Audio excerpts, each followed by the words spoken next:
The ice did something chemically to the brain that opened up the gates to the spiritual world. And I tell people to tread lightly on that topic because it's not called the devil's drug by mistake, man. If that's who you're seeking, that's who you're gonna get. Oh my god, that's creepy.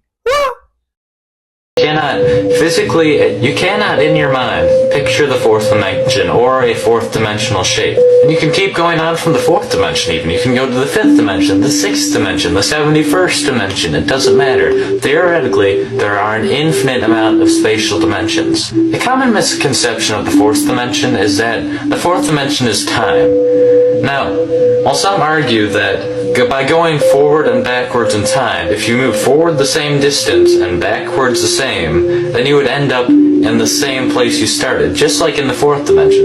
And while that may seem logical, if you think about it, it really doesn't make sense. If you imply that the fourth dimension is actually time, well, first of all, time is not spatial. There's a difference between space and time, quite obviously. And assuming that all dimensions are according to a pattern, then that doesn't really make sense either, because saying the fourth dimension is time, every dimension has time in it. So that would mean that the fourth dimension is special in some way, which doesn't really make any sense. Another reason this doesn't make sense is that we very slightly travel through time whenever we move due to the distance that light takes to get to our body. Now, if a group of astronauts were to get in a spaceship and they were to go very close to the speed of light, then they went around in this impossible, nearly the speed of light spaceship for a few months, and then afterwards they returned to Earth. They would find that Earth had actually progressed a few years, so they had moved forward in time by moving that quickly. Another interesting concept involving the fourth dimension is that many physicists and even mathematicians may say that the dimensions are very slightly curved. Because if you really think about it, nothing can be truly, absolutely infinite. So imagine that the first dimension, the line, is just very slightly curved, so that after a very long time, it will end up creating a circle. So, as suggested by many physicists, if you keep going in the same direction, then you will end up where you started after a very long amount of time, obviously. And the same thing would happen to the second dimension. If it's just a square, and then you extend it very slightly in a curve, and it will eventually make a sphere, and the same thing happens in our dimension, except it will form a very slightly curved third dimension, which will form a four-dimensional universe, basically. So what this kind of means is that our three-dimensional world is within a four-dimensional world, and the four-dimensional world is within a fifth-dimensional world, and so on. Now, I did say that nothing can be truly infinite, but if this is true, and a dimension is really within another dimension, within another dimension, within another dimension, then I'm implying that there's an infinite amount of dimensions, which is the only problem I really have with this theory. I'm not sure if it ever stops, or if infinity is really even possible. We don't know that. Thanks for watching my video, and I hope this gave you a better idea of what the fourth dimension is. Please leave your thoughts on that. And even if you might know where they got that information, assumingly, please leave your comments. What you might think. Let's see what's going on here. Oh my god. What? That kid was playing around and it's like all of a sudden the ball is moving by itself. Is that even normal? Oh my god, I doubt this is normal. This looks creepy. What is going on here? Are these ghosts or what's up?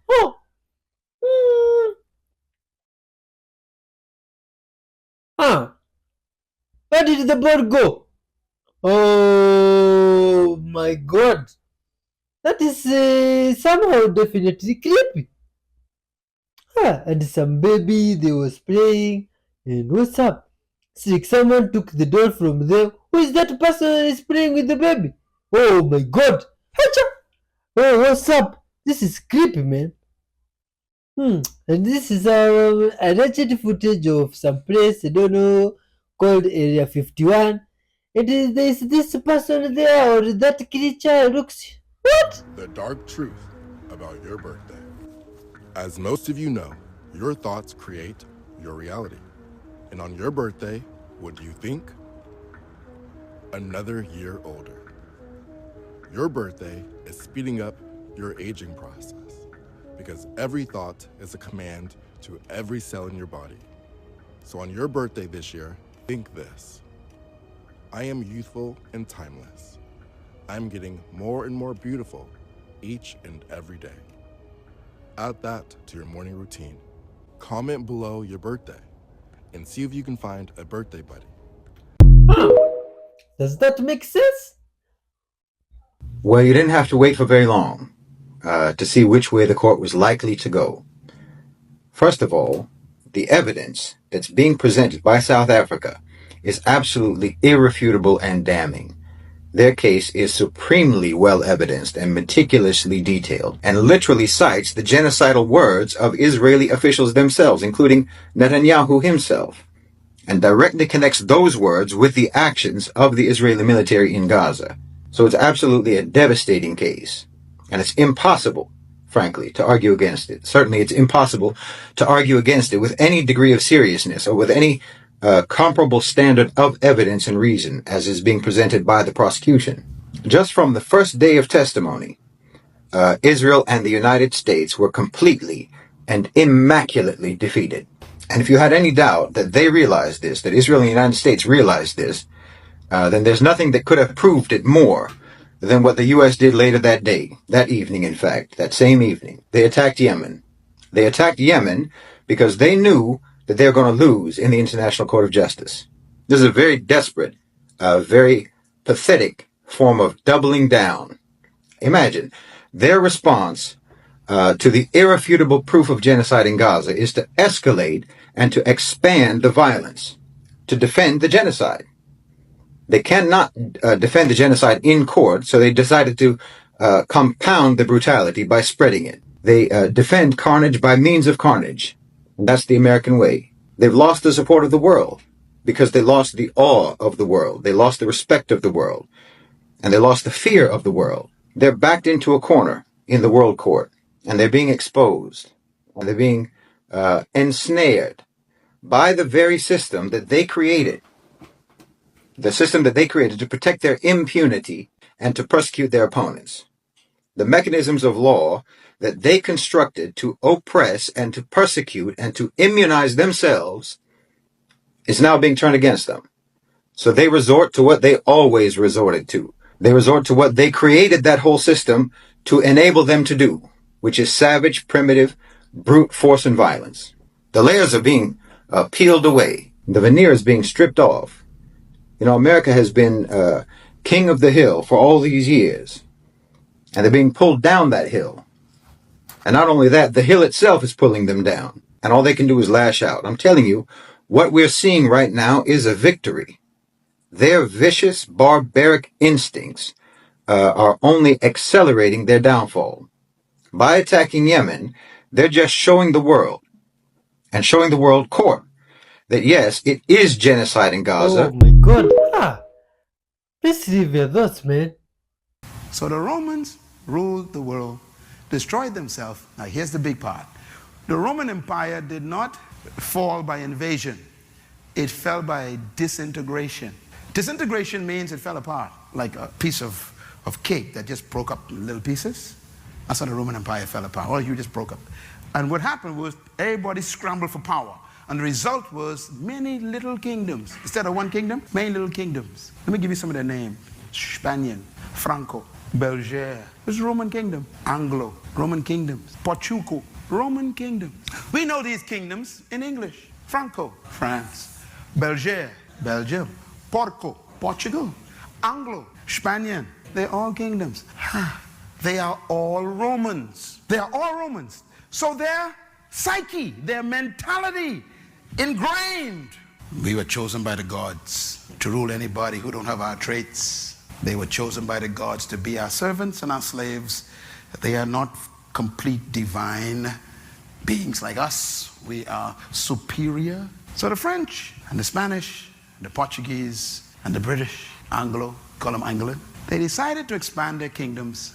So they came to Africa and the Caribbean, and we call it colonization. Colonization is the expansion of Greek leadership philosophy. So going to Africa and bringing slaves over as merchandise was easy. Why? Big nose, big lip, dark skin, busy head, black eyes. I found 1 million servants, they say. So they come to the West, they establish their plantations, whether it is Carolina or Florida or Louisiana or the Bahamas or Jamaica or Barbados or St. Kitts or St. Thomas or St. Lucia or Guyana or Mexico. They had their plantations and they couldn't use the people they met here because they killed them out with disease. And so they went and found some divine slaves chosen by the gods to work the ground.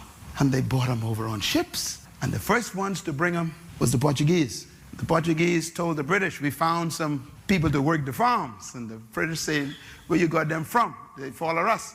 And they went to the west coast of Africa. And then the French found out. The French says, oh, let's go get some too. And then the Spanish says, oh, let's get some too. And everybody started dashing for divine slaves. Remember, divine means you were chosen by the gods. It's not racism. It's leadership philosophy. That is in the psyche of the system. Oh, I am here. You are here. Some of you of my pigmentation and millions of us here in the region because of a leadership philosophy.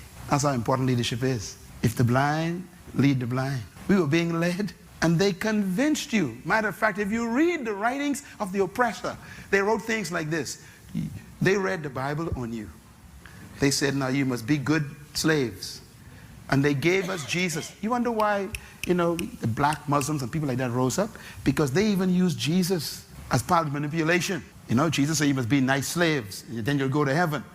If you go to heaven, you'll get robe and shoes. You can't get them now because we ain't giving you none. But you get them and you get to heaven. So now so the slave in the farm starts singing, I got a shoe, massa, you got a shoe.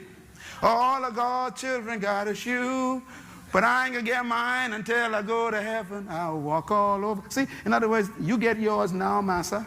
I can get mine when I go to heaven. All of that is brainwashing. Those songs that we used to glory and call Negro spiritual, you need to read the words of those songs. They are strong songs of conversion for your mind to make sure you never rise above. I used to sing them, so don't look at me funny. I was born in a little town called Baintown. That was a village of slaves. I'm trying to show you where leadership problems come from. So for 394 years, they ruled these islands, and they made all of us believe you were born to clean my house. You were created to plant my corn. You were sent by God to wash my clothes and cook for my children. And so there we were stuck in the back room. Oh, by the way, you ain't got no charisma, so you must be seen and not heard. You see, that's part of the system. So you're supposed to work, but no one's supposed to see you. And so the little slave walk around the house cooking, and and they ain't supposed to be around when master got friends. See, the whole thing, psychological. That's why some of y'all are timid. You are so timid today, and you think you're cool. Timidity was taught. That is why when a man of my pigmentation speaks up, it makes them nervous because you ain't behaving. Some of y'all wonder why they thought Martin Luther King was a problem. Because he was a black man talking loud. You ain't supposed to talk loud. Stay in your southern church, have church with a stained glass window, and shout by yourself. Don't come out here telling us we're wrong. That was the problem. It was a leadership problem. To tell Miss Rosa Parks that she's in the wrong seat was very natural for them. You don't understand. You say, there ain't no prejudice. This is the conditioning of the culture. You ain't supposed to sit here.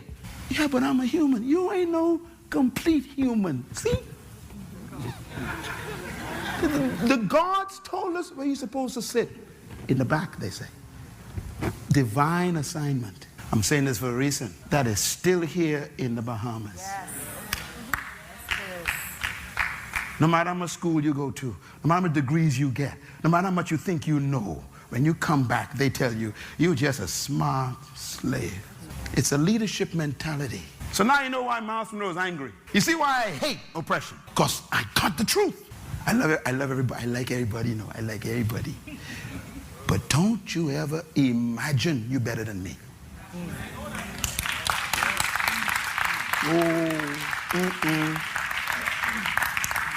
You think you better? I draw a line. Cross that. That's a Bay in Town talk. You don't know about that. And if a fella draw a line, that means fight start. Oh man, please, I'd like to hear your thoughts on that, man. You see, that's a diverse topic and it involves us all, man. Leave some comment. Unconditional love to everybody is what you're talking about. Peace, love, and forgiveness, unity among humans. You see? Silver Mona, that looks very beautiful, man. Oh, where do people get that? A few possible flaw in reality was found in a game. Let's see. Which type of flaw is this in reality? Oh, in some game. What just happened? Oh my god, is that normal? Let's see. Oh.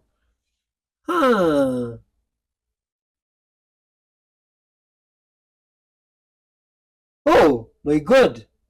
Wait. Oh, hiya. You mean this was a sponge? Or what's up? Please review those. Was that sponge or some flaw in the matrix? Something like that? Be the judge, good people of us, because that's now mind-boggling. You mean they could be using sponges there or something like that? Does the sponge have plural sponges? Anyway, what was that? That is creepy.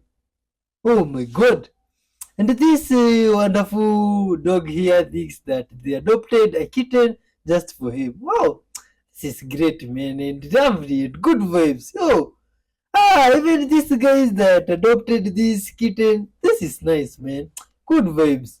Heard from people in the Pentagon that the buzzword in the secret of secrets in the Pentagon is the Sumerian gods are returning, and that's what they're referring to as that whole area that Peter's. Wow. Can you repeat that again, just in case anybody missed it? The buzzword in the Pentagon, and the military circles that are in the know about the cover-up here, they kind of in whisper tones talk about the return of the Sumerian gods. And they're talking about the what we would call aliens or fallen angels returning into the Middle East, into Old Sumer area. The Anunnaki. Well, could be.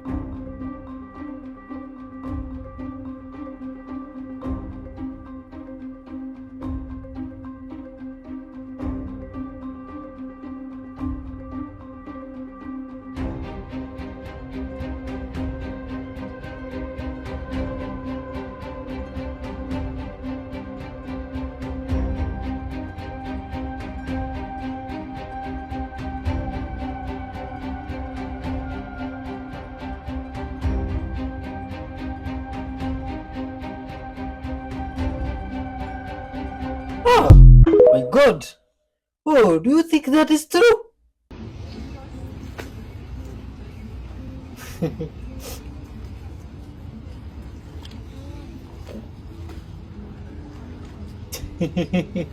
Oh man, that's lovely.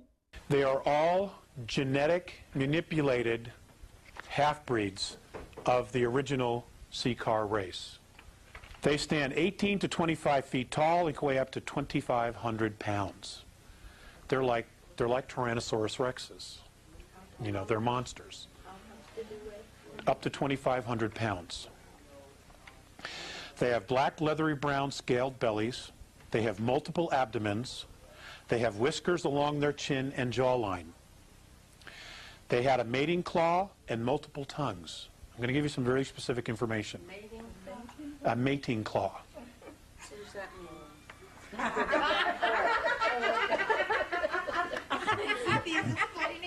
Honey, Robin, you need a mating claw. Well, we'll find somebody that's got a mating claw. And multiple tongues. Okay?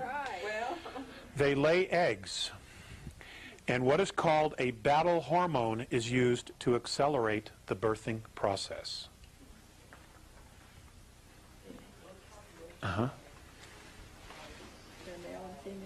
Yes. They are a duality. This is why ancestral females did not participate in war. It's because if they did, there wouldn't be anybody there to help with the eggs. Okay? They also have to be there to secrete this hormone. Okay? I'm only sharing with you what I know about them, okay? I'm sure there's a lot of questions. Okay. Did not participate in war. Stronger young females were expected to defeat and kill older and weaker leaders in ritual combat. The Seeker race is ruled and managed by genetic lines, genetic lineage. And genetic lineage always follows the mother, because you always know who the mother is. You don't always know who the father is. Okay? So, you know, in that particular line, the gals have all the say. Ruled by a monarchy of a queen genetic lineage, they are one of the most powerful races in the galaxy. They have some of the greatest military might that has ever been seen in the galaxy. And most of the clan members are zealots and will do anything for the glory of their clans, of their lineage.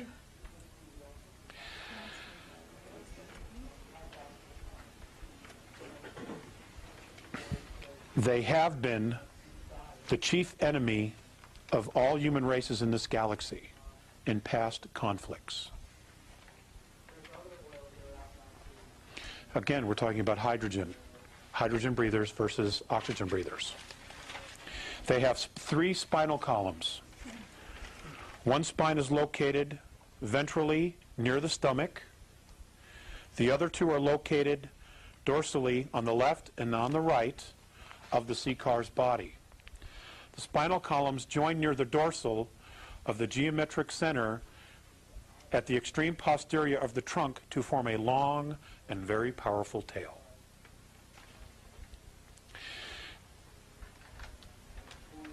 Inside of the hands or claws of the Seeker are jelly-like sacs that excrete various hormones and substances when the Seeker is aroused, either for sex or for battle. The primary purpose of these enzymes is to initiate encrusting of sperm.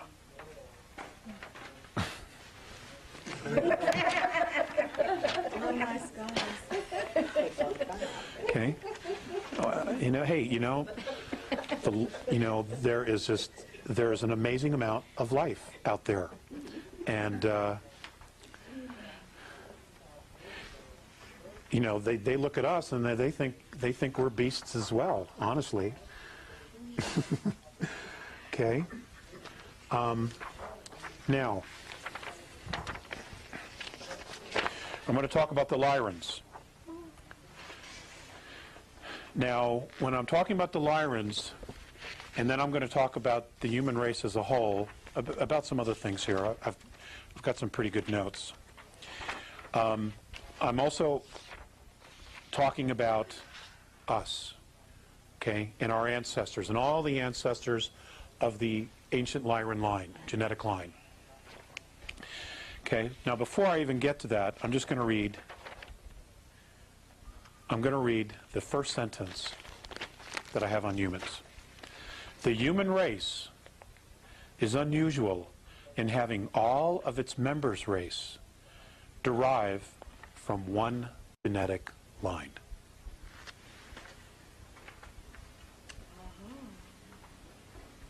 Okay? That's an amazing thing. That is an amazing thing. Okay, so now let's talk about the Lyrans, and then we'll talk about humans some more. Okay, we'll talk about the Lyrans. Their skin color... Oh man, that's a lot of information. Oh, but at least we humans are one. That is some good thing that guy was saying. That we come from, I think, some familiar lineage, some same lineage, me and you, from wherever you're watching from. Oh, That's great, man. Good vibes to you and much love. Oh, spread love to those around you. How old are you? 94? And yourself? You tell me. 98. It's 98. 98. Okay. You guys said you're married 73 years, is that it? 1948. What do you think is the key to a long-lasting, happy marriage? Just don't feel you know everything. Don't tell the person you live with that you know everything and they don't. The whole idea is to keep your sense of humor. Yeah. If you don't have that, then you've got nothing. How do you think you guys have managed to live to 94 and 98? Is there anything that you do in specific? Get out. We get out every day. Well, we have 4 kids. And we're still speaking to them. Hopefully. Our eldest daughter is 75. I keep saying to her, oh, you've come to see us. You're really old now, aren't you? Oh my goodness. Perhaps I'll start from the beginning. Once upon a time, humanity was on the threshold of a cycle, just like you are now. As for the fact that there is a cycle, I believe everyone already knows and understands that. People faced a choice, either to unite and create a single civilization, or to keep existing as the present-day society exists, fragmented and living by the principle, divide and rule. At that time, humanity was already on the threshold of very serious disasters and understood perfectly well where they were heading. Technologically and scientifically, they were much more advanced than contemporary humanity. You have lost more than 1,000 years of your development because of religions. Or rather, because of the keepers who are behind them. By and large, religions shouldn't care. But those fellows know what science is. So they restrained it, and keep restraining it to this day. In those times, the situation was easier, and people developed faster and more intensively. They were ahead of you in scientific and technological progress by several thousand years. Can you imagine what this is? Therefore, when the time came, they began to establish a civilization and decided to go straight from a mess to an Eden state to create a perfect world. Chaos and muddle began. So in order to stabilize the situation and control the process of transition, they decided to leave authority for a while. And they succeeded in that. For this role, they chose the best of people. This man was the one named El. At first, he really served people, and there was order in society. El did a lot of good for people, but on their part, they sometimes expressed complaints and discontent. There's nothing you can do about that. It is your vile human nature. Even if you were settled next to angels, you would still be unsatisfied. But the thing is that El possessed what is now called Vajra. Have you heard of such a device? Yes, I have. Vajra is often depicted as an attribute of gods. It was a high-tech device that could be used both for people's benefit and for harm. It was the most advanced weapon in the world. There was nothing scarier than the Vajra. And so, one day El took offense, decided to restore justice, and used Vajra for his own personal purposes. People are people. Everyone can make mistakes. However, from that moment, the world changed. Society began to degrade, whereas El turned from a good man, the best of people, into a tyrant who had no match to this day. He proclaimed himself the supreme God and turned his children into gods too. The youngest son of El was Yahweh. Remember, as it is said in the Bible, in Psalm 82, God presides in the divine assembly. He renders judgment among the gods. This is said exactly about them. In the original Hebrew text, there is the word El. In case you didn't know, there is no word God in the Old Testament at all. This book is not about God. Next, El distributed lands among his sons, and placed them over the peoples who lived there. His sons began to arrange massacres and wage wars among themselves. It was like a competition, similar to your Olympic Games nowadays. That's the way they amused themselves. To this day, traces of atomic wars have been preserved, traces of how representatives of the previous civilization used nuclear weapons against each other. It wasn't a global war, but a tactical one. And this is really no fairy tale. Later on, competing with each other, El's children also started engaging in genetic modifications. Each of them tried to breed a human race that would be superior to a competitor's race in some way. If we trace that, it turns out that we are all relatives, all of humanity. But at the same time, we are different. There are black, white, yellow, red, and these races are somehow interestingly settled. Darwin's theory doesn't work here. People just emerged in large numbers in certain territories on various continents. Sort of suddenly, there appeared a miscibility of different races and hatred for each other along with it. In fact, it is only recently that people started mixing. But why didn't they mix for such a long period of time? How did it happen? There is no other way to explain it. Although even in the tribes that now live in isolation and didn't mix with anyone, you can find genes of other peoples, representatives of different races. This indicates that all people actually descended from the same original race. Also, El's children tried to breed certain races of warriors and created those very giants and cyclops. Such creatures lived on this earth. There were quite a lot of them, and they disappeared not so long ago.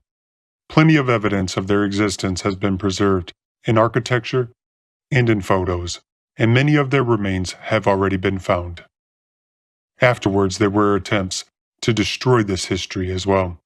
Not so long ago, disasters ruined a huge part of history which, in addition, was subsequently altered. Old cities were destroyed, restored, inhabited, and then rebuilt again. And you have no idea how far from the truth the stories you know about this world are. Everything you see is merely what is intended to be shown to you.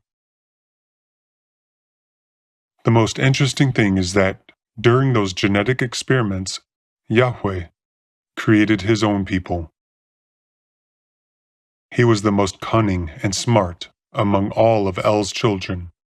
Even though he was the youngest, this is evidenced at least by the fact that you know his name very well, but do not know the other children of El. Yahweh came up with an idea to use not only human genes, he based his creation on the genes of biologically higher beings, superior to humans in many ways. And his idea was successful. His people were largely superior to the rest in terms of intellectual development.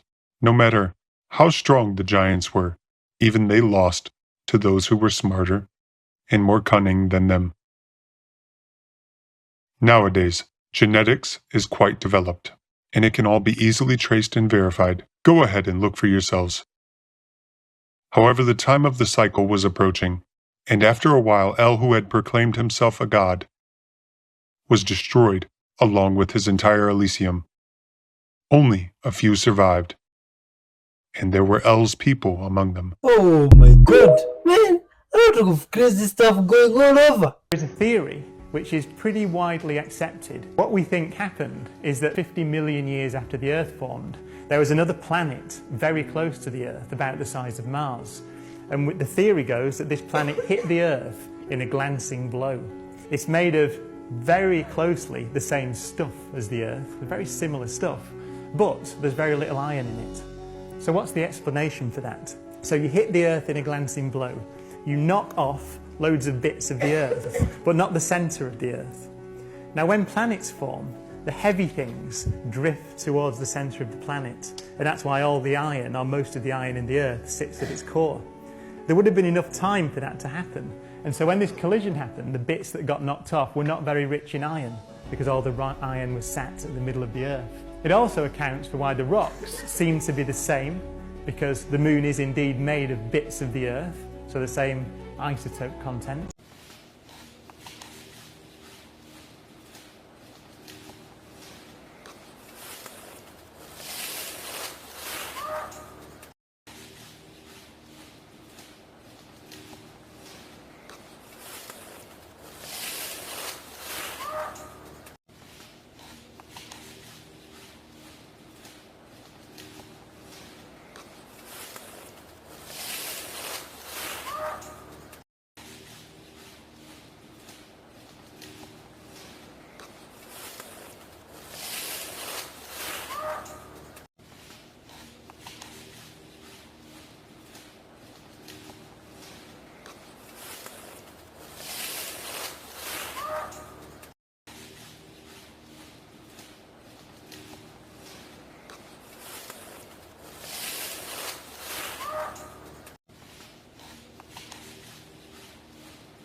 What type of creature are those that decided to have wings from some innocent chicken? No, people are very bold. Very bold. The fact that people think they can mishandle an earth angel, a child of God, and think that they could come across another one right after? The audacity. What? You think you can mishandle an earth angel and think you want to come across another one after that? You crazy. God don't work like that. See, it's like giving a person $20, and after you done seen them fumble the $20 a couple of times, you like, I'm not giving you no more 20s. You already done showed me that you can't handle a $20 bill, so now I'm gonna start you over with a 5 to show me that you're capable of dealing with a $20 bill. You gotta work your way up. So it's like, you know, same thing with an earth angel. It's like, if I see you mishandling my earth angel, why would I get and give you another one? No, I'm gonna give you somebody that's gonna do you dirty a couple of times to show you that what you had was a blessing. Oh my God, do you think that is true? A lot of people think that coal needs millions of years to form. But is this actually the case? No, it's not actually the case, but that runs off people's tongues. Millions of years, people just think that it happens. But the surprising thing is that coal can be formed in a matter of weeks and months. In the laboratory, they've taken a container, which is a high-pressure container, put wood in it with water and some sort of a catalyst like clay or volcanic ash, and heat it up, not very hot, to about 150 degrees, and within a few weeks, it forms brown coal. And if you put the temperature higher, it can go to become black coal or even anthracite. It's simply a chemical reaction, and that happens quickly. Man, good people of Earth, thanks for watching up to this far, man. You see, you must interesting and amazing, but you see, now that has surprised me. Hearing that you guys make code in the lab, you see, that is very surprising. It is done by scientists and professionals. Wow! From this side of the world, let me tell you, you see, there are people that do that and they have not gone to school. Some of them have never even seen a lab coat or entered in a laboratory, you see, and they just make code free using normal ingredients. Anyway, good vibes, man. People live differently.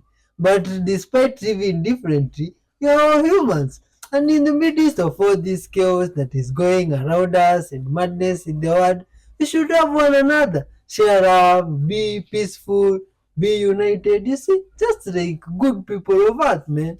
That's the way to go. Just keep watching. Watch till the end. Hit the like button and leave some comments. If it's your first time here, well, big up to yourself. Much love and feel welcome.